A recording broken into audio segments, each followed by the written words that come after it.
Welcome. This is my first podcast since the election results came through and Donald Trump is our new president. And I've been really avoiding starting up with the podcasts again. There's been a lot that's gone down since that happened, and I was really actually very happy that he was elected. I did something that I didn't plan on doing, and that I haven't been able to admit to anyone except for a few people who pried it out of me, and that being my husband and my daughter. And I wasn't going to tell them because I didn't want to cause controversy in my home or acrimony, but they wanted to know and kept bothering me the night of the election. I think they expected me to say I voted for Jill Stein or that I didn't vote at all. So when I said that I actually voted for Trump, there was it didn't go over well.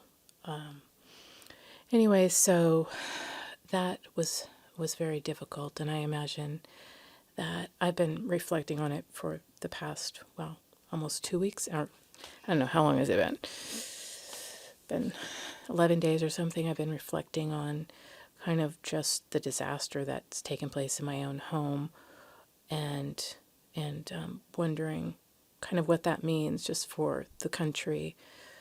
In general, what we have going on here is kind of a little microcosm of the best case scenario of people working it out, considering after 3 days of, people not being able to talk, or my husband wasn't really wanting to talk because he was feeling very fragile and upset and completely disillusioned that his candidate, who he thought, Hillary Clinton was going to win, and so did I, and so did everybody, and everybody predicted that. And so when that didn't happen, I guess the floor kind of fell out from beneath him. And so this is going to be rambly. I feel like I need to just get this out, and I don't know if anybody else out there has had this experience where you are a secret voter for a candidate that everybody hates, and if people think that you're a terrible person and an evil person if you voted for him, so of course you're going to keep that a secret. I'm sure that plenty of people are in this situation. It's a weird experience to have devoted your life to living kind of the good life, meaning not the good life like the good life, yay, party. I mean the life of goodness, like to have devoted your life to doing what's right, following the golden rule, not lying or cheating and feeling badly if you do,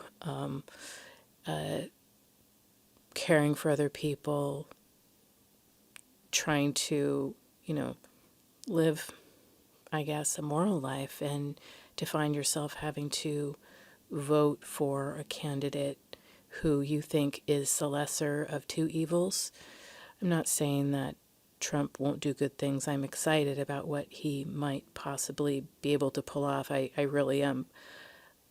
I mainly decided to vote for him because I'm really come to have a deeper understanding of the problems with collectivism versus what America used to be, which was a society that was more based upon the rights of the individual.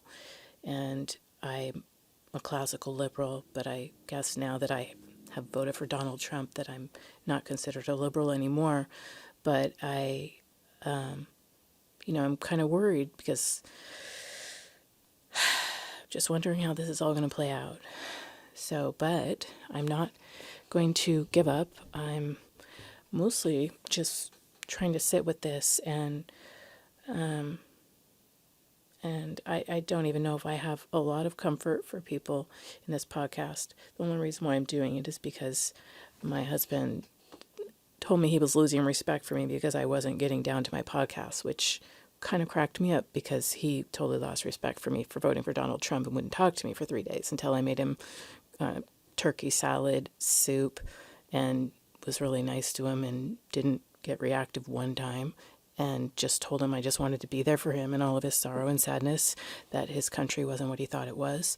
And I just thought, you know what, I honestly have become a religious person because I don't think that I can continue to be good without believing that I have connection to something transcendent. And I guess people will call that God. And I'm just going to go ahead and use the God word because I like talking to people who use that word. I like the way that they organize their lives. I like the way when they say, I listen to God, what they really mean is I don't just think about myself. I try and put the greater good above myself. I try and think of how my actions affect other people. I'm not obsessed with my own appetites and my own compulsions, and I try and I understand that I could be bad. And I think that we've just gotten away from that in our culture. And so, I'm just going with that. In that sense, I am a believer.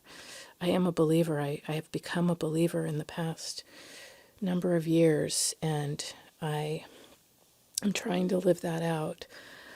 And it's very lonely at times, but I feel it's the right thing to do. And anyway, so my family, I tried to explain to them the night that I voted for Trump, because we all had a little discussion time, and my daughter said that she just really wanted to know why I did that, and my husband wanted to explain why he voted for who he voted for, and it was really pretty funny because, she didn't even vote because she's too busy, and it's sort of like she's just not political because she can't stand all the political stuff going on. And so I think she's been really stepping back from it. So, and I honestly, I don't care. I really don't. I would hope that at some point she's not going to, cast her vote aside. But honestly, I just can't be policing her in that way. But anyway, she was confused and didn't do it. And so that night, we were talking, and my husband had a chance to explain why he voted the way he did, and then I had a chance to explain why I did. But it was really difficult to explain why I did what I did without having to basically reveal myself as somebody who doesn't believe at all in the veracity of the mainstream media. And I think that was the hardest part for me, was revealing my loss of faith, my total loss of faith in the mainstream media, which I have been experiencing, I'd say, for the last 3 years. I've been doing a lot of research online, and that because I was encountering strangeness in my life as a therapist, I was working with teenagers, and I was just noticing these kids were coming in they were saying the weirdest things and the strangest things, and they seemed to be getting sicker and sicker in a sense, but I didn't know how to help them because they would say, I have a right to do this, or I have a right to do this. And so I have a right, like they wanted to change their genders, or that was kind of the last straw when so many of them started coming with that. But they were clearly very mentally ill, and they were very confused. And suddenly I wasn't able to look at that. And I felt like or they were saying, so many of them had suicidal ideation, or they knew people who had actually killed themselves. And this one girl said, well, I didn't feel it was my right to tell my friend not to kill herself because it was her right. If she wanted to kill herself, she had a right. And so it was getting to be pretty scary working with these teenagers. So that was causing me to research more into how our ability to lead people or guide people, or my fundamental beliefs, about a person needing to look at themselves in therapy as opposed to blaming some external source for a problem. That was all sort of starting to break down, and I needed to understand it. So I began to do a lot of research about 3 years ago, and I began to research what was going on around, like, with the loss of free speech.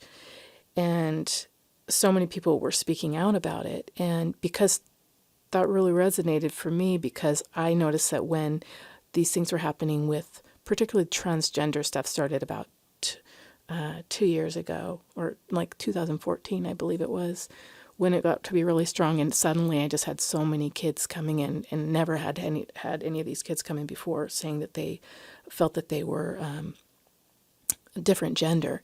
And nobody on my team would talk about it. And it was all just assumed, like they somehow knew something that I didn't, and we'd never been trained in any of that. And it was just a done deal. And there was no rationale or any clinical judgment about any of it. It was just like, this is what it is. And I started to do more exploration of what was going on with that movement. And I noticed that there was a long history of activism and silencing of all of the people who would say that this is more related to an adaptation from some mental instability.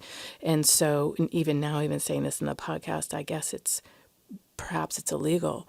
But anyway, because of the lack of discussion, which I was so used to with discussing all other diagnoses, I started digging around, and I started kind of finding all sorts of areas in that where people were just not able to talk about things anymore because of kind of the tightening grip of political correctness.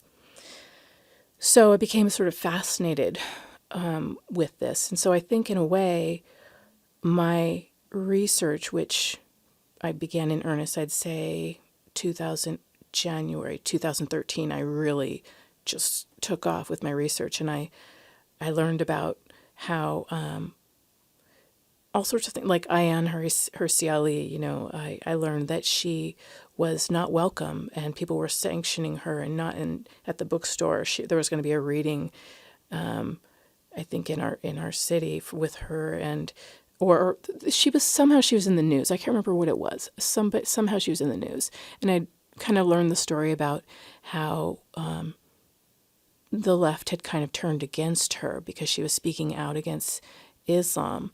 And I thought that was really strange given what she'd gone through.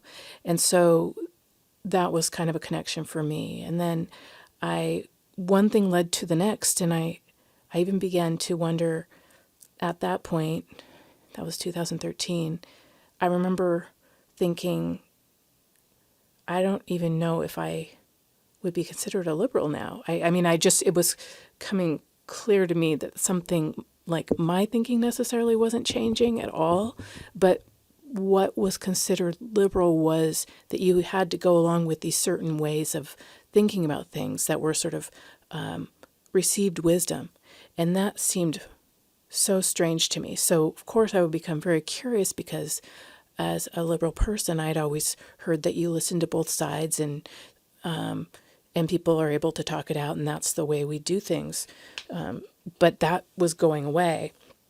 And then I had a flashback to my time in graduate school, which was the most terrifying time of my education, which was in the early 2000s, when I was in a school of social work to earn a master's degree so I could become a therapist. And before I entered that program, I decided to get that degree because I was a mother and I was living, I settled into my life, and I wasn't going to go to some perfect programs in some other country. I mean, not country, some other state or something. So I just went to the one that was nearby, and I got in and everything. And I was really excited to learn about how to help people to become more empowered to take control of their lives. That had happened to me because I had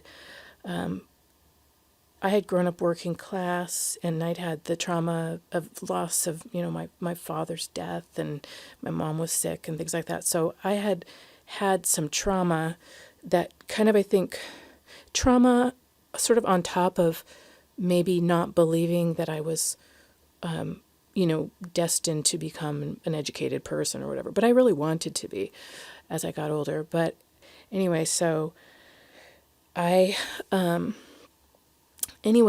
had actually had an awakening in, well, after my daughter was born, and I'd gone to a therapist, and I realized that is really what the therapist said: you can do whatever you want to do. And he was not an analytic type therapist. He was very much of a, cognitive behavioral type therapist, which I found sort of irritating, but he was nice, and he kind of flexed for me a little bit, and he really supported me in, as he said, playing a game of catch-up ball. And so I learned from him that it was my thoughts that were keeping me from becoming the person that I needed to be. And he would kind of teach me things like how not to manipulate people to get what I want, because that's not a good thing. I mean, he was just a really cool guy. Actually, I kept extensive notes on that whole therapeutic process. I have a book in that, probably like 80,000 words at least. But anyway, so after going through therapy with him, I was thinking, I want to help people do this, because I had originally wanted to be in the ministry when I was younger, because I was always interested in trying to help people sort of transcend themselves so that they could give more to the world, whether or not it was through God or, a Christian ministry. And now at this point, I was thinking about it in a more secular way. So because I had had the experience of feeling empowered through my therapeutic experience, I decided that I would get this degree at the School of Social Work to become a therapist.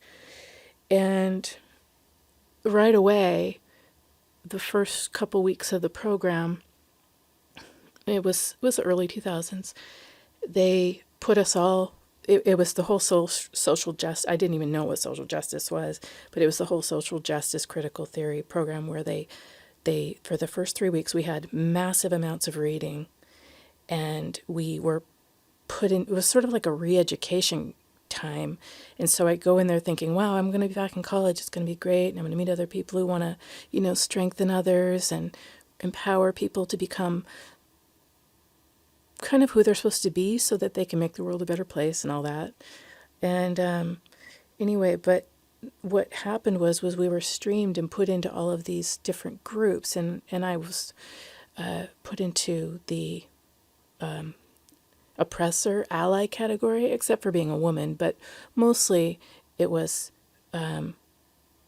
you had to kind of have a number of different, this is all so well known and everybody talks about this stuff all the time now. It's not like everybody knows the victim mentality and all that. Well, when I went through it, it was not in the mainstream at all. So this was all new.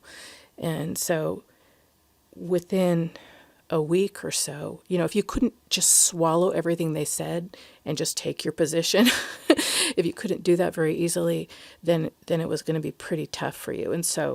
And they could sort of tell, if you were going to be one of those tough kind of ones, but you tried to hide it. So, I would hide it by just not saying very much. So essentially the way to survive in that school was to sort of be silent and to listen wide-eyed and not be aggressive and fight with anybody, because you would just be demolished. I still had a few scrapes, which were like attacks from professors, which I didn't even realize at the time were attacks. But looking back, I realize now that they were. But I just didn't even realize how kind of evil these people were. I hadn't encountered people that were that hollowed out by an ideology before, so I was still in the habit of perceiving that people as being basically kind of good, and I'd always had that experience. But these people were, I'm not saying that they're bad people, but when you get hollowed out by an ideology, you lose your humanity and you lose your soul. And you if you can start putting people in categories, it's all downhill from there.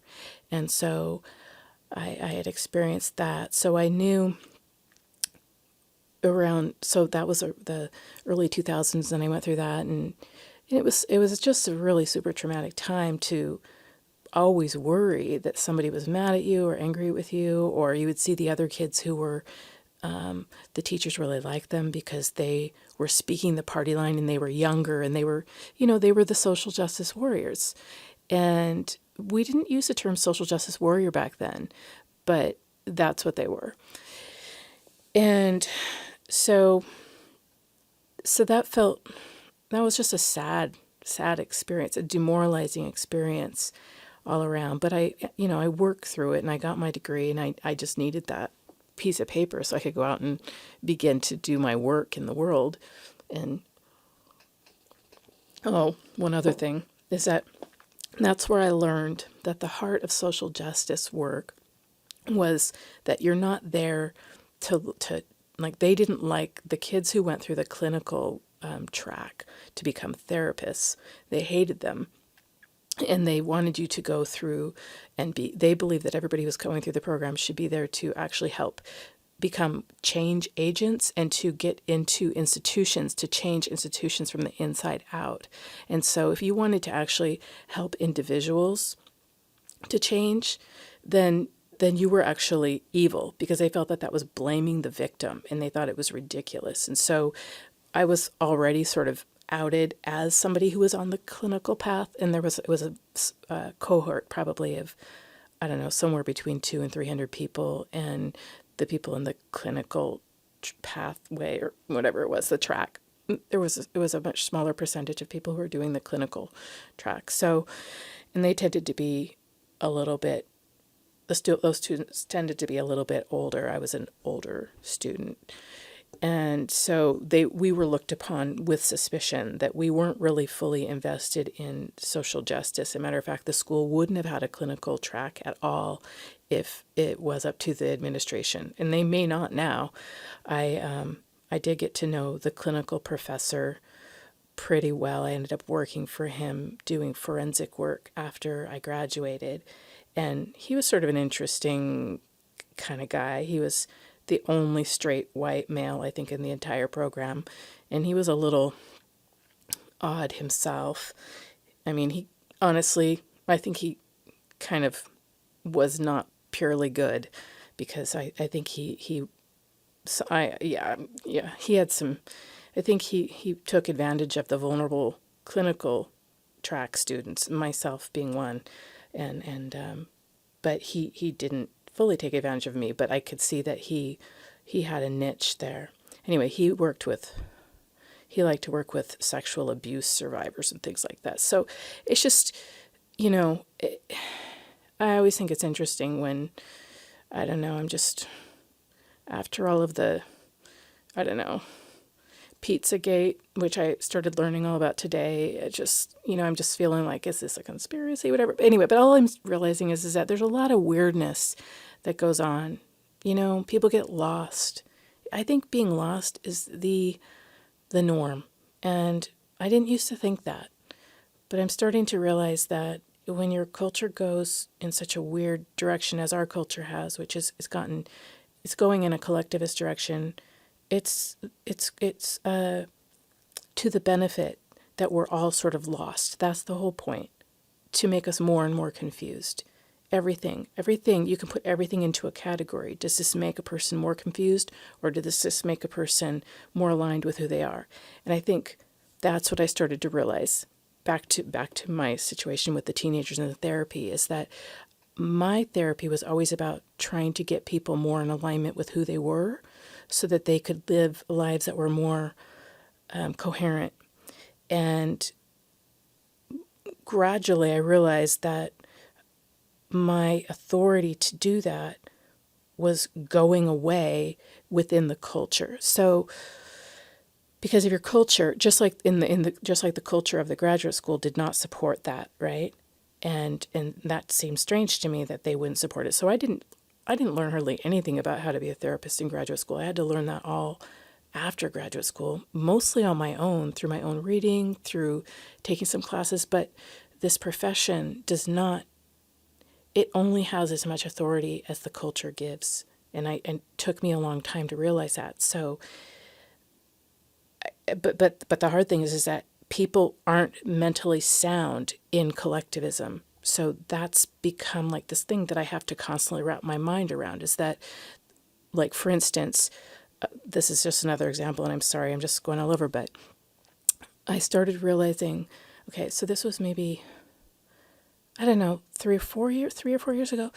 I was talking with a psychiatrist who was he was the consultant for our clinical team for the teenagers, and he'd been working in the field forever, and he was on his way out. He was going to be retiring, and he was a very everybody thought he was so great because he was so smart and unorthodox, and just had he had a lot of authority, and he was an interesting guy. He could be charming at times, a little bit, but he didn't question himself ever. So at one point, I started to notice that his kind of MO was always to put the parents down whenever we'd be having staffing, talking about, different cases. He would always go for putting the parents down and wanting to separate this kid from the parents. And I thought, well, that's kind of weird. It's like he doesn't even understand that that's not going to stabilize the kid. I mean, if the parents were truly bad and evil or whatever, or evil, I'm just using that word so randomly. I'm not using it randomly. I feel it more. If the parents were really bad, that's one thing. But he would feel that way if the parents just weren't educated properly or whatever. So if they were Christians, he always was down on Christians. Anyway, and I would sort of try and speak up for these kids and say, you can't just rip somebody out of their family and think that they're going to be healthier because of that. You have to teach them how to understand the world that they're living in. Anyway, so that was one thing that he always wanted to do. Another thing he always wanted to do is if he loved to help the parents see if there was ever a problem or the kid was doing something wrong, he would want to sue the schools. He would always want to take the path of, let's sue the schools and get the schools to do this. You need this. And so he's always sort of, he always took this sort of big man sort of approach of, I'm going to come in and save you guys, and you guys are going to, we're going to fix this problem. And I guess that was just the level that his interventions were always so much more structural than mine. And I remember I kind of started to think it took me a while to figure this out, but I think he kind of got off on that because his kids are lawyers and he's a psychiatrist, and he liked seeing people as little people who needed help from the big people. And coming from more of a working class background, I found his stance kind of patronizing to people. So I remember one time he was talking about this family, and he was going to help the mom, to sue the school to get services for the child or whatever, special services. But I didn't think that was necessarily what needed to happen. And so I said, well, I'm trying to get this family to kind of evaluate, how they might be contributing to the problem. Because a lot of times what happens is that these people, I would look and see how, does this family always have troubles with schools? Is something going on there that they need to learn to better understand themselves so that they can make adjustments instead of always expecting the teachers to change or the school to change or whatever?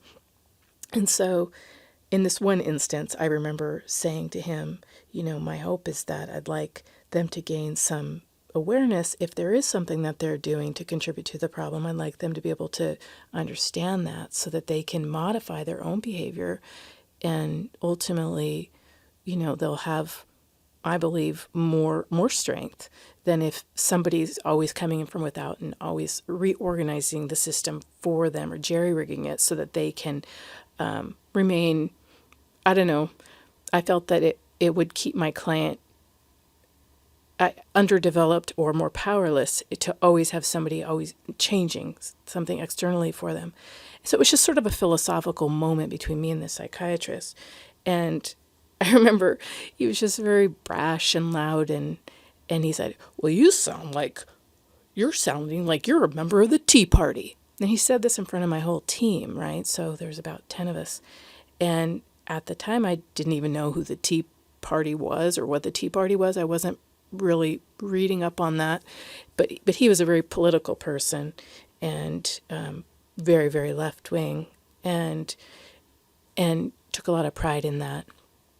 And so I knew it was a put down, because I knew that I'd heard bandied about that this Tea Party was this thing that had happened and it was very bad, but I'd never read anything about it. I never went searching on the internet. So this was for that kind of thing. So this is definitely pre-2013.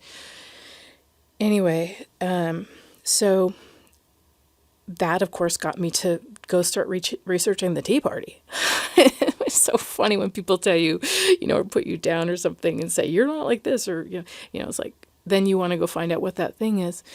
And so, and other things kind of along the same lines that he would talk about, he would be happy, like we would have a client who was getting involved in like BDSM. The kids started getting involved in really weird stuff between like 2014 to 2013 to 2015, because I left last summer because I just knew I had to go. But they started, as social media and smartphones became more popular and everybody had them, all of these sites the kids just started spending more time online, I think, and it became more common for them they were basically catching what was on the internet, in my opinion. I believe it's a form of contagion, and that's pretty documented. There's a really good article that I read, and I even gave it to the psychiatrist. It was called A New Way to Be Mad by Carl Elliott, and it was in the Atlantic magazine, I think around 2000, A New Way to Be Mad. So look that up. Anyway, he talks a lot about social contagion, or semantic contagion, actually, and that just made so much sense to me. I mean, that's how people learn things, is they don't think so much about it. It just sort of washes over them, and if their defenses are down, they can take it in pretty easily. Anyway, so the kids started getting into all this weird stuff, and we would talk about it in our team meetings, like, oh yeah, they're into BDSM and they're going to these raves, and they would be very mentally ill, the kids. They weren't just sort of like sad or depressed. These were kids who had serious psychiatric problems, right? And so, but I think people get really removed in life if they don't. This is why I say that I think I've become religious, is because I think if you're constantly looking at everything from a distance as if you're not affected by it, it's like that scientific way, you really don't understand, and you really don't realize how powerful the spirit of what we are really is. And you think, oh, as long as I can stand back and look at it kind of clinically, I'm fine. But I think that's incorrect. I don't believe that's true. But because they think they're fine, I think that makes them more vulnerable in a way. You need to know that there's powerful forces that we get pulled into. Anyway, so the kids were getting into the weird stuff, and we were all talking about the different weird cases that we had of kids getting involved with like pedophiles online and having like these sexual relationships online and all sorts of strange things. And but anyway, this one kid that had seen the psychiatrist, or was under the psychiatrist's care, was going to these raves, and she was like 14 or 15, and she was going dressed up like some kind of an animal with like a choke collar on, and she was the one who was being dominated, right? And it was all this really, I'm not even giving you the exact details of it, but it was, at the time, it was like the psychiatrist thought she was making progress because she was going to do this. He thought that she was individuating, like separating, and it was a sign that she was separating from her parents, because that's like an old idea, is that when you rebel and that means you're separating from your parents, that means that implies that you have enough strength within yourself, enough development of an internal sense of self to be able to tolerate the distress of upsetting your parents or being different from your parents. So that's a kind of a fundamental developmental task that everybody needs to go through. But it was weird to me that he was considering that a sign of individuation, and also that she was so repressed. And so another fundamental kind of feature, well, with this guy, he kind of went by the idea that, if the kids are getting involved with all these sexual things and going to sexual parties and stuff, that means that they're getting stronger because they're not sexually repressed. But I think that concept really doesn't make any sense in a culture where nobody's repressed anymore. So it's really not the problem. I think maybe in Freud's day, when that idea was really popular, like Victorian England or something, when everybody was much more sexually repressed, then that would make sense that people needed to break against that. But right now in our society, the way it is now, it's completely broken down, and there is no repression. So it didn't make any sense to me that was really going to be helping my kids, because they didn't have something to be breaking out of. They were just being consumed into something. So I noticed all of that going on and noticed the normalization of it. And then when that was even before the transgender stuff kind of took off. And so this had been sort of boiling, where I'm thinking, well, the kids are being pulled into some really weird stuff. They're the fragile kids. They're the mentally unstable kids, the ones who are having a difficult time with identity formation. That's part of being a teenager. We all need to go through forming our identity. It's called the identity crisis. And, that's a difficult time. And so a lot goes on. And so if you're in too chaotic of an environment that doesn't hold any boundaries, then your internal chaos as a teenager becomes worse and more pronounced. You need the ideas that you need to have something stable to push off from. And the way our society used to be, when there was more stability before all of our institutions and our shared beliefs were systematically deconstructed by, I think, the far leftist collectivist ideas. Before that happened, then people did have something to push off of. But now the kids just have nothing to push off of at all. So it's a very tricky situation. I don't think that they're able to properly individuate, because nobody says don't do that. So I haven't quite figured that out, and I'm not going to go into that tonight. But I mean, what happens when you don't have something to push off from? You don't have something to return to either. So that's the whole idea, right? When you push off from something, and then you go out into a little bit of chaos, and then you come back home, right? You come back home a new person. But if there's really no home that you're even pushing off of, because your society has deconstructed home, then it's a terrifying experience. And I think that the kids are living in a state of terror, and it's too much chaos, and it's making them go wacko. That's my feeling. And they, to talk about suicide all the time, these poor kids, I mean, literally, they all know somebody. The ones who saw me all knew kids in their high schools, junior highs, that were, killing themselves. And it was just, and another thing, before that, they were all cutting themselves. So that was a norm. So like in the beginning, when it first started happening, the kids were cutting themselves. And I was thinking, well, that's kind of weird. So then I had to go through this whole period that went on for about a year, where I was educating all the parents on the difference between suicidal self-harm and non-suicidal self-harm. And then it got to be where a kid was cutting themselves. I just expected it. They all would be. And it was like, oh, no biggie. That's just what they all do now. So it's just, these things just sort of escalated. And then it became the suicide. And then it became, I'm not the gender that and then it became, I'm going to attack everybody who is who's not like me, or who is normative, who I'm feeling attacked by, because I'm like this new thing, this revolutionary new thing. So much was happening. I had nobody really to talk about it with. I would go online and try and find people to help me understand this.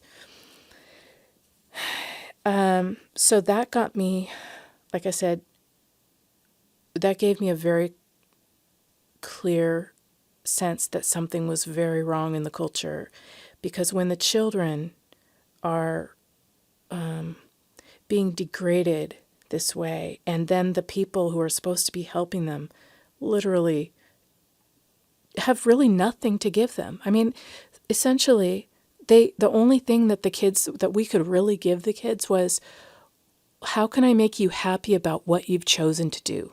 That was ultimately what it came down to in the end. And I was thinking, well, I can't make them happy about what they're choosing to do, because it's not up to me to make somebody happy, because what we do will make us happy if it's the right thing or if it's closer to the right thing. But if you're doing things that are destructive, then you're not going to be happy. You can't just tell somebody, oh, as long as we say it's okay, you're going to be happy. I mean, to me, they were divorcing the consequences of actions, from the actions. And so the belief was simply that the only reason why people feel bad from engaging in certain behaviors or doing certain things was because somebody had told them those things were bad. And so that was, I guess, that relativism. I didn't think it was helpful. And honestly, this wouldn't have been such a bad thing if people weren't coming to me wanting to get better. And then I was put in a position of not being able to really help them how to get better, without fearing that I was somehow going to say the wrong thing, or say something like, to tell a person, well, you feel bad because you didn't tell your friend, or you didn't tell anybody that your friend was going to commit suicide because you thought it was your friend's right to commit suicide, and to say, well, it's not really her right, when it's very difficult, when honestly, the kids, there are websites for rights for everything. So I actually went and I looked, and there are these groups and online, people who are trying to kind of work for the rights of people who want to commit suicide. And so the kids find those. And so, I mean, it was insane. It was all insane. Anyway, so all of that got me to take seriously that something was going on in the culture.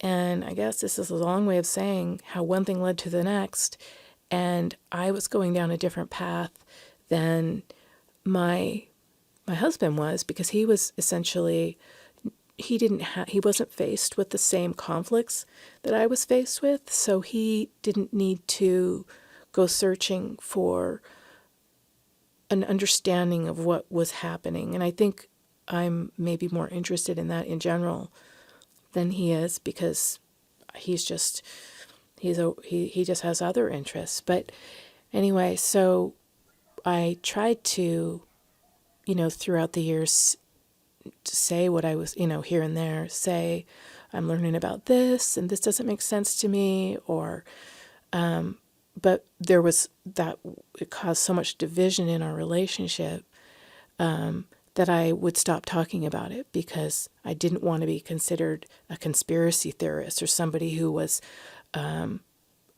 essentially, questioning the media, or, it's very hard when people call you a conspiracy theorist or categorize you as somebody who has fallen prey to conspiracy. You feel endangered in such a deep way. Like whatever you're going to say it's dismissed and invalidated. So I became careful about wanting to share things. And I also became aware, and I've been aware of this for a very long time. I've always been aware of the fact that if you know something, and if you're finding something out that's not pleasant, and it's not a difficult thing to hold on to, and it changes how you see the world, and maybe it's hard information to hold on to. Well, when I was younger, I thought, you want to share these things, right? I don't know, somehow younger people are okay with that. But when you get older, people don't like to hear those things. I don't know what it is. So when you're younger, you can share stuff that you're finding out. So maybe this is a good thing. Young people, if you're finding out, or if you're questioning, or if you feel like, you just learned that the media has been muzzled and they haven't been able to report things fairly or accurately or in an unbiased way, you probably are going to be okay sharing things with other people who are your age, because I think young people are more open to learning that the world isn't as it appears than are people who are older. When you're older and I'm older, I'm middle-aged, and so when you have been going along and your life is built upon certain suppositions and ideas, and your identity is sort of woven into, for instance, being a lifelong Democrat or a Republican or a Christian or an atheist or whatever it is, people are liberal. The categories, I talked about that in another podcast.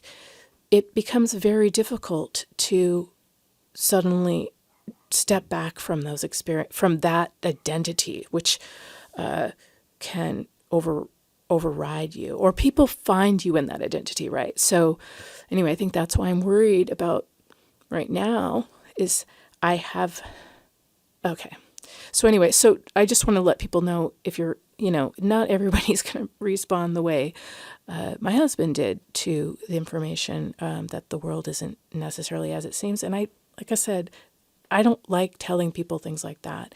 I think there's a term online. It's called the red pill, and there's this whole thing about like some people are finding out, and people online have been talking about this for quite a while. But I've always wondered, wow, it's really hard to like find out all this stuff, but yet you can't really go around and tell people, and you just sort of hope that they'll find out, or it's just a very tough situation to be in.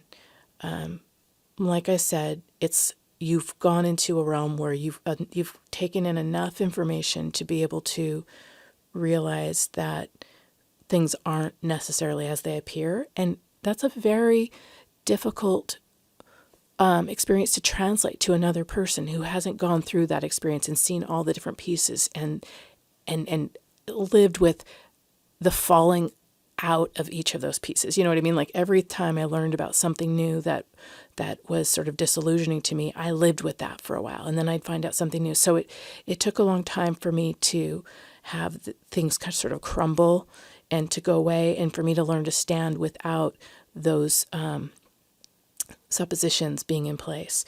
So, being red-pilled overnight is not, I think, a very good idea, and I don't think it can happen very well. So that could be, partly why, since Donald Trump was elected, there's been so that people, the media is not really letting people have that experience. They're kind of keeping everything in place by continuing to perpetuate their biased reporting, and I don't know how that's going to play out, and I can't really address that here.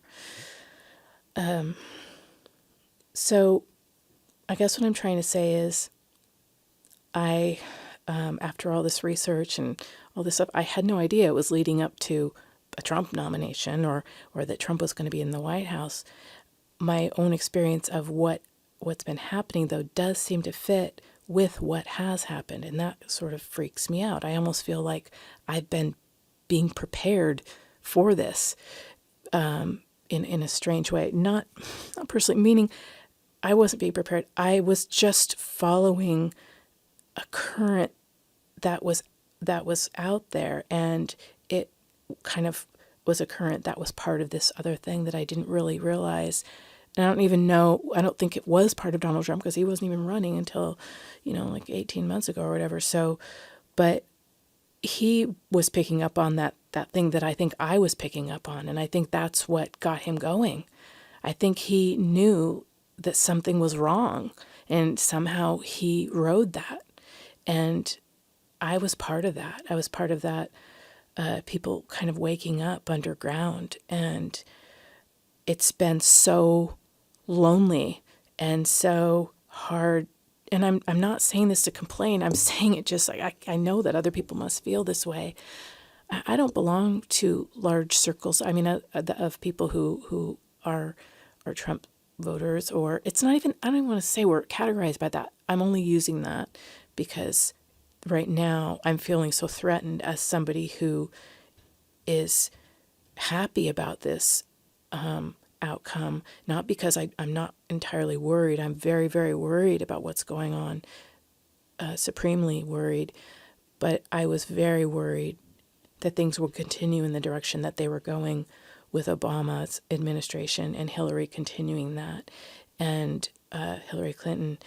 And, I'm not going to go into everything about that, but my feeling essentially was that they were that there was a more collectivist kind of vibe, and with Obama, and now I understand all the things that I thought were so frustrating going on in the culture and so confounding to me, like why we would, why suddenly we would everywhere start to applaud someone as a hero simply because they were deciding that they were a woman after all these years, like, the Caitlyn Jenner situation. That seems so odd to me. That was really when I knew that there was so much confusion. And then when I saw it going into the kids that I was seeing, and there was no recourse, and I knew these kids weren't going to feel better from the research that I was doing. It wasn't going to increase their chances of being happier, and their suicidal ideation was not going to decrease, and it might go up. And it was just all these drugs being pumped into them and all this. It was just so much and so much censorship. And I just thought I actually didn't even want to vote because I wasn't paying attention to the election because everybody was just,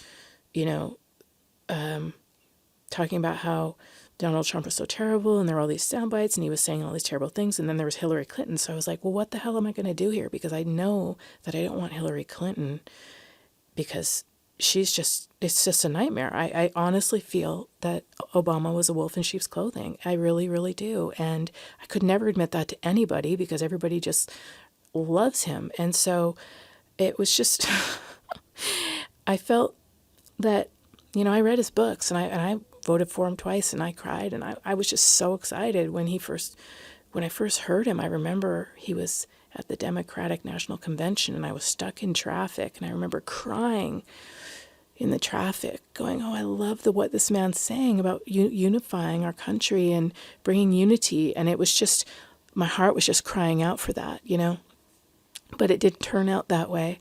And I saw exactly what happened in my school of social work. I saw that play out in our social realm and in our country. It was like the biggest nightmare of my life turned into a living nightmare. And I was like, my God, we're doing this to our children.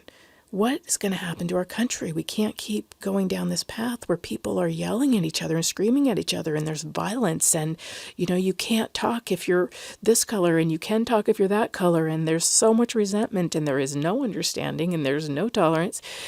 And mostly it was just heartbreaking. It's just a heartbreaking situation to feel so alone as somebody who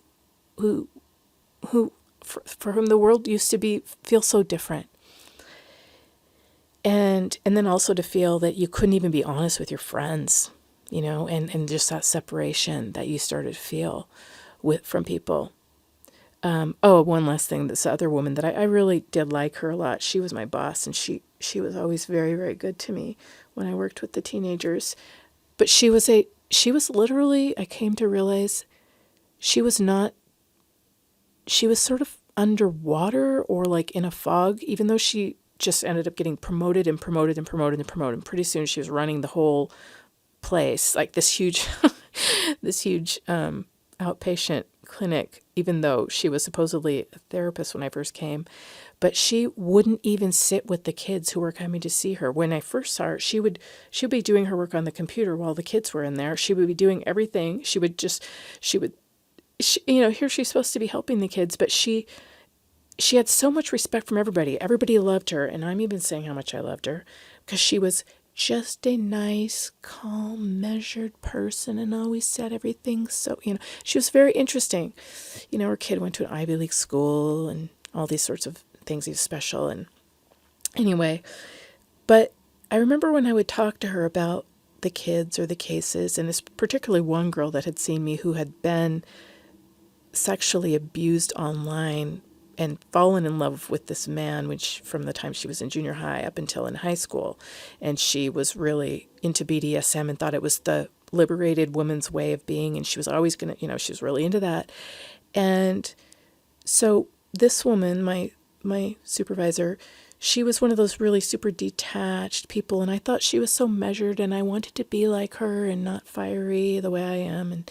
But she would say, I was talking to her, she was telling me about the girls and her, and another girl was like that too, was her friend, and the BDSM clubs that they really wanted to go to and all their experiences. And then at one point she would say things to me like, I don't know why if she was saying things to me, because at the end she would say, and this would be late because we'd be tired and we'd be writing our notes and it would be way past time to go home, but just still there. And she'd say, oh, well, but I don't know. Who are we to judge? I mean, literally she would say that. And I remember saying to her, well, what do you mean? That's what we do in life. We make decisions about what's a better thing to do and what's the outcome going to be. And of course we have to judge people. I'm not saying that I'm judging my client and they're a terrible person, but we need to help our clients to make assessments so they can be safe in the world and they can live a good life. But she just seemed to be like numbed and out to lunch. And it kind of really struck me when she was just like, but who are we to judge? It was almost like she was senile. I mean, I don't even use that word. I think that's the first time I've ever called anybody senile. But senile meaning like kind of like far, far back in a dream and not really there. And I still think it's so interesting that all these people that we so honor, or at least the people on my team, we just thought she was so wonderful. And I still do. I have a visceral sense of liking her, and she wanted to continue to be friends and have a book group with me, and she told me what book we should have, and I got the book, and every time I text her, she would say, oh yes, I'm on it, but she never was. She never did or followed through with anything, but she didn't follow through with the kids, she didn't follow through with anything. She didn't listen to them closely, it got worse from what I heard. She just wouldn't even show up, and because she was so busy running the whole huge clinic, because she was, for whatever reason, they just kept promoting her. And just looking back, I think it's so fascinating who are the ones who get promoted, the ones who are not willing to make a judgment. She was a very intelligent woman, and she but she was sort of muffled and just ineffective, really, or she wasn't going to cause any problems, I guess. Anyway, so who are we to judge? And you must be a member of the Tea Party. Were sort of some experiences that really got me thinking about, well, how in the heck am I going to do this work? Anyway, so because of all that, and then because of my continued research, as I said, I wound up ultimately making a decision, I think about, I don't know, maybe 2 weeks before the election. I was in my backyard, and it was really weird. I have this big tree. It's the only big tree, old tree in my backyard. And I loved the tree, and I'd had a great summer with it because it created our shade garden, which is really important to me because it kind of is a place where I lost a special person suddenly in my life, and I kind of devoted that space to, well, that person and another person who died suddenly. And so I always thought the shade garden was a really cool place, and so I made it really nice with ferns and all sorts of special little plants, and then I had a table under it, and in this summer I had so many just amazing experiences with people actually into the garden that I've been working on for about 10 years to make this sort of garden come to life. And it was the first time that I'd really had people out there, and I was feeling so much stronger. I think the strength of not being with the teenagers and really starting to believe myself and listen to myself and kind of sitting with what was just going on inside of me and just reconciling with the reality that I was learning about things that were difficult to hold on to, but but I could do it. Anyway, so about a month ago, or a little bit longer, that tree just fell over because it's been raining, and I looked out back, and my husband looked out back, and the tree was, the foundation of our yard, and it had fallen over. So my husband got us a chainsaw, and we cut it all up. And anyway, so the day that I decided that I needed, I didn't know that I was going to decide this, but I was cutting up all the little branches so that I could make sticks so that we could, have twigs. And I was cutting, it took a long time, and I was out there, and it was sort of rainy and misty, and the skies were very gray, and there were red berries all over the green grass because the tree had been, it was a mountain ash tree. And I just was stunned by the red berries everywhere, and the sky and the mist. And I was listening to this guy. Actually, I was listening to a guy read this book about making America great again. And it was a book by Mike Cernovich, and it was read by Stefan Molyneux. And, they're pretty out there guys. And I had was listening, and it just occurred to me because I was like, I get it. I think I get it. I think the reason why I was wanting somebody virtuous to lead our country back into the light, I guess, but it seemed as if the style that I was noticing online was much more warrior-like and kind of unapologetically male, and it just occurred to me, we need somebody who's a little bit more like barbarous, who's able to kind of go in there and be strong to go against the powers that be. And I thought, well, maybe that's why Trump is the one who's doing this, because maybe the virtuous candidate never would be able to do this, and so and then I thought, I think that I need to support this, because I've been very unhappy for such a long time with the direction things have been going, and I know it's not going to be good with Hillary. I at this point, I kind of done a lot of research on her, and just knowing her stance on kind of collectivization and globalization and being part of that whole thing, which everybody knows about, I realized that we needed to have somebody who was willing to you can't stop globalization, I don't think, but at least somebody who was willing to allow our country time to regroup and to say, how do we want to do this? How do we want to be in this globalist time, instead of just sort of going with it and saying, well, this is how we're going to do it. And I feel kind of like we hadn't been part of that conversation because it happened pretty fast. And also it, people are so busy, and most of the time they're just trying to survive, and they can't pay attention to all this stuff. I mean, the amount of time that I've had to spend reading and learning, and the angst that I've gone through, and the separation that I've gone through from everybody, literally I'm driven to do this sort of thing because I've always felt sort of separate.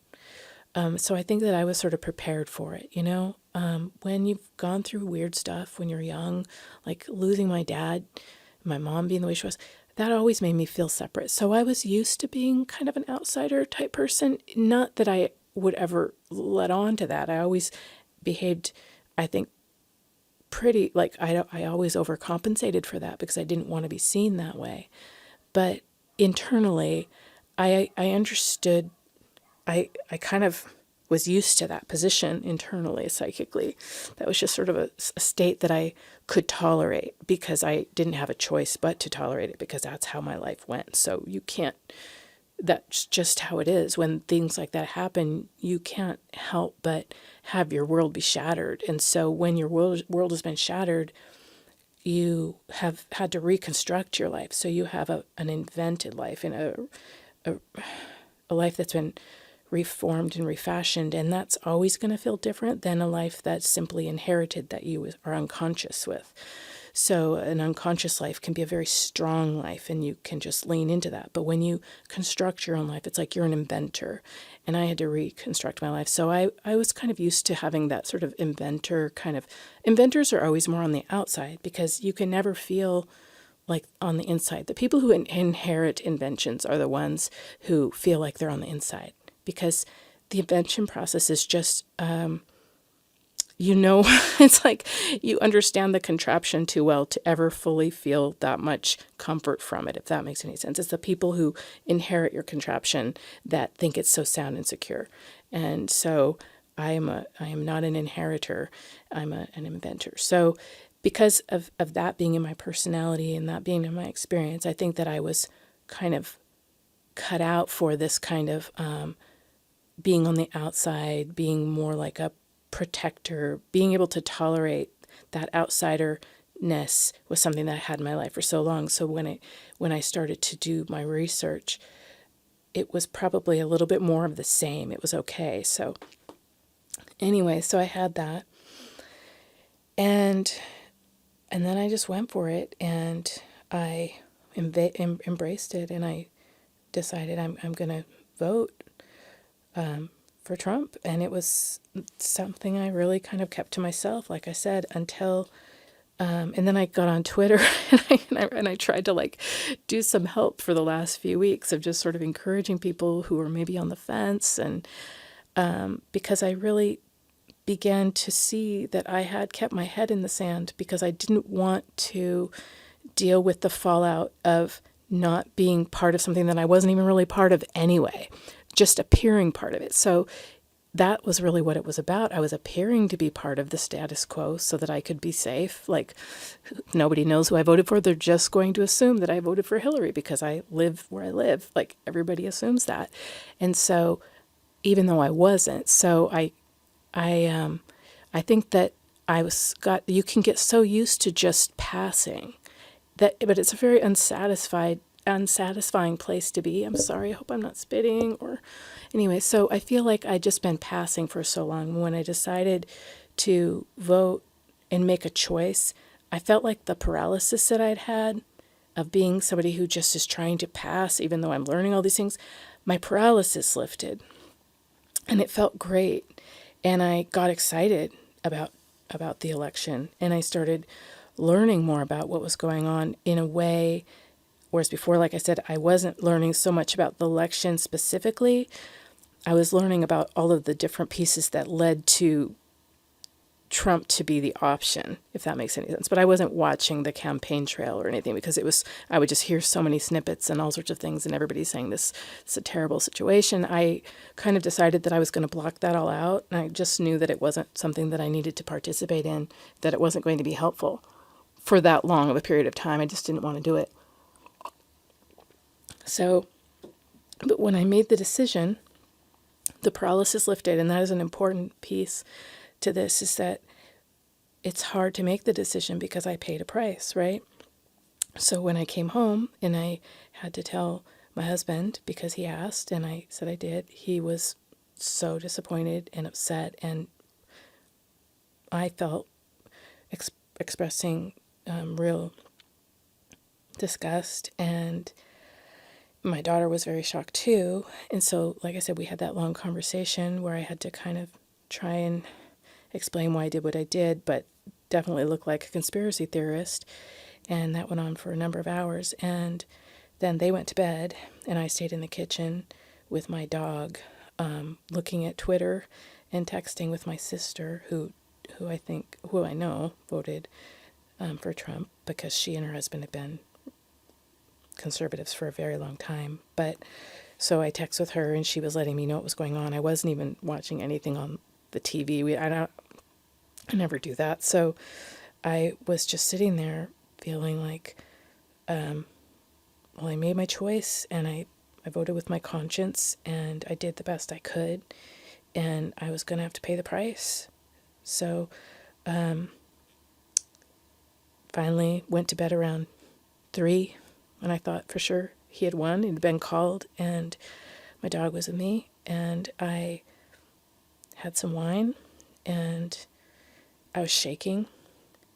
I thought, I was pretty excited that it had happened, because I felt like finally the people who were on the other side were getting their say. They were getting their chance, and it was really exciting. Like I said, I came from a working class background, and I know I have a very strong affinity for people who are from that background. My father, was worked in construction his whole life, and he died on the construction site. He was killed, and instantly. So, I guess, who knows, maybe that has something to do with it. But anyway, so the next morning was kind of neat. I was in bed, and my daughter came in, and she was pretty dismayed the night before, and and I'm thinking, oh my God, now she's going to tell her friends, and I was just like, oh, everybody's going to know. And then I worried that she was going to be, people were going to come after her, and it was sad. Anyway, but much to my surprise, she actually brought me a plate of eggs and slices of little red tomato and some sautéed mushrooms, and she said, here, and then she left. So she's never brought me breakfast in bed before. So I thought that was interesting. And then later on in the evening, she came home, and I hadn't seen her for a while, because she is in college, but she's living at home right now because they don't have dorms at her college. Anyway, so she came home, and we had a talk, and it lasted for a number of hours. And she said, I've been thinking about what you did, and I've been kind of stunned and shocked by it all day, and I'm still in shock, and I don't like thinking about it, Mom, that you did that. And I just love that she told me that. And she said, but I realized that you went on a journey, and that was what your journey took you to. And I realized that you didn't have to tell us, or you didn't have to do that. And she said, that must have been really hard for you to do that. And essentially, she acknowledged that it took strength to follow through with my convictions. And, she kind of wondered if she had any convictions. And of course, I think she does, for her age. But it was really interesting because, I was terrified that I was losing, my daughter's respect. And I've lived my whole life to try and be the kind of person that she can respect. That's been my goal. And so to suddenly have it lost because I had to make this sort of, this choice, it was just terrifying for me, because I value my family above all else. My family means everything to me. That's what I've lived my life for, really. And so then it took my husband a couple days longer to he was just feeling really bad and sad, and everybody at work was, crying and upset, and he was sad because he could say that he and his wife were both grieving about what happened, and that made him feel like an outsider and at work, and I felt bad for that he didn't have that solidarity with me. Mostly, and then I went to work, and I was meeting with all my clients because I have a private practice, and literally one by one they would come in, and they would all be crying, and honestly, I started crying with them because I felt so sad that they were so sad, even though I mean, because it doesn't really matter how, the reason why people, it's like they're really sad. My husband's really sad about this, and they haven't gone through the journey that I've gone through. So it was just really heartbreaking to see that sadness. And I was able to help my clients somewhat to refocus a little bit after, you know, they shed a number of tears, and just to say, you know, no matter what happens, we have our life here, and we need to pay attention.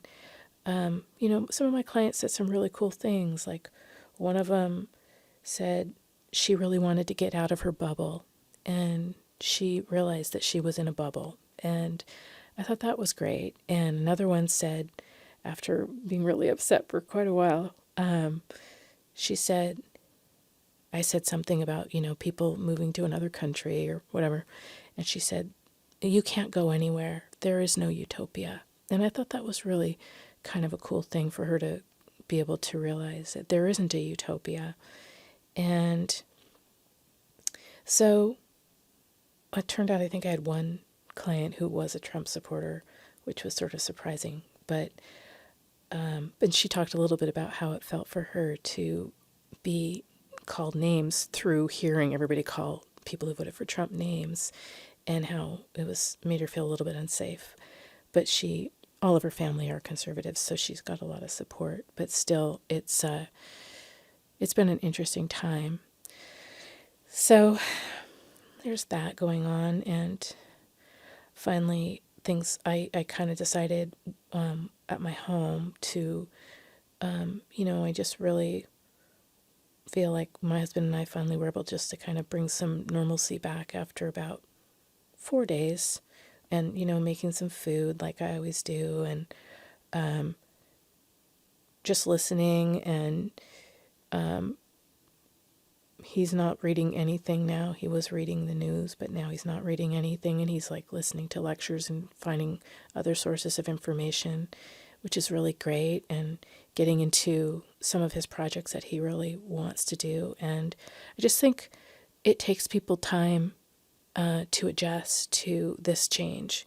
And I kind of want to focus my efforts on that in working with people who are trying to adapt to the presidency of Donald Trump and what that means for our country, and helping people to open their eyes and realize that they can do that, and that it's going to be okay. But respecting that, you know, if you've been going along, living your life, being really busy, and just, you know, being a normal person who trusts the media, which is actually, you know, there isn't anything really all that wrong with that. It's just life takes up a lot of time, and they don't have time to think, oh, things aren't adding up, you know. And like I said, I think I have a natural tendency to notice things like that a little bit more, which I think I explained already. So, but not everybody's like that. So I guess I'm wondering how to help people who are beginning to see that things aren't always as they appear, and learning how to speak up again. And I want to learn how to speak up again, and to speak with fairness of heart and compassion. And I don't want to be a reactive person to social justice warriors or people who are crying because Hillary didn't get elected or whatever. I want to be an example of what I believe in, which is love and goodness. And I want people to feel that that's something that's worthy of striving for. And, you know, there are a lot of forces in the world that have subtly made people abandon love and deep connection with others, because so much trust has been deconstructed and eroded it in such a profound way. That's so sad. And I think people need to be more aware of that. And that's why I was always trying to encourage people to not do things that would erode their trust or erode their connections with other people, because those are the things that we need in life. But even me trying to do the best that I could, I still wound up in a situation where I felt like I was lying to people, because I had to. I wasn't lying through anything I said necessarily, but I was lying through omission, because when I was finding out what I was finding out, I couldn't necessarily bring it forth, and it made it feel like I was lying and hiding. I felt like a double agent, and I feel I need to figure out how that's affected me, and I'm sure how it's affected other people too. When you have to, I mean, I've become complicit just to sort of survive, and that's why, even though I'm not in a state where it really mattered that I voted, because my state is very, very blue, I still felt like I needed to make a decision for what I did, and that's why I took the vote. I mean, like my daughter said, you didn't have to do it. Why did you do it? And I'm like, well, I had to make a decision because I needed to get out of the state of paralysis that I was living in order to feel safe. And now I'm a little bit less safe. I worry, for instance, like my friend who I love so much, my dearest, dearest friend in the world. Honestly, I just love her, and I don't even want to tell her that I voted for Trump, and I don't want to see her.